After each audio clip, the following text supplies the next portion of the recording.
जंगल का खौफनाक रहस्य। एक सुनसान जंगल की दास्तान। गर्मियों की छुट्टियों में चार दोस्तों रोहित, अंश, नीलम और कविता ने जंगल सफारी पर जाने का फैसला किया। उन्हें एक पुराने गए से पता चला कि पास के जंगल में एक खौफनाक जगह है जिसे लोग शापित जंगल कहते हैं। वहां रात में अजीब अजीब आवाजें सुनाई देती थीं और कुछ लोग वहां से कभी वापस नहीं लौटे। गाइड ने उन्हें चेतावनी दी, उस जंगल में मत जाना। वहां अंधेरे के बाद सिर्फ मौत का साया है। लेकिन दोस्तों ने इसे महज कहानी समझकर अनसुना कर दिया। शाम ढलते ही वे जंगल की ओर बढ़ गए। चारों के पास टॉर्च थी और वे हंसते मजाक करते हुए जंगल के अंदर चले गए। कुछ दूर चलने के बाद उन्हें एक पुराना खंडहर दिखाई दिया।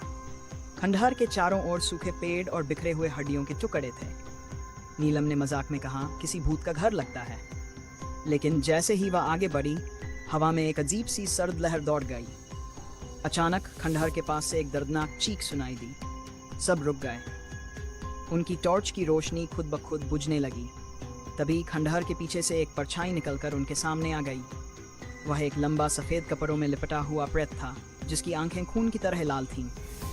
रोहित ने डरते हुए पूछा, तुम कौन हो?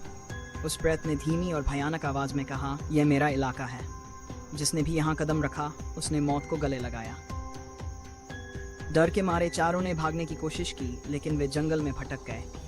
हर दिशा में वही प्रेत दिखाई दे रहा था। वह उनकी ओर बढ़ता जा रहा था। आखिरकार अंश ने गलती से एक पुराना ताबीज जमीन पर पड़ा हुआ उठा लिया।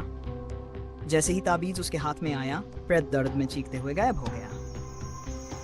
चारों दोस्तों ने सुबह तक जंगल से बाहर निकलने की कोशिश की और किसी बाहर आते ही उन्होंने गाइड की बात मानी और निकल के जो कसम खाई कि कभी उस जंगल की ओर रुख नहीं करेंगे। शापित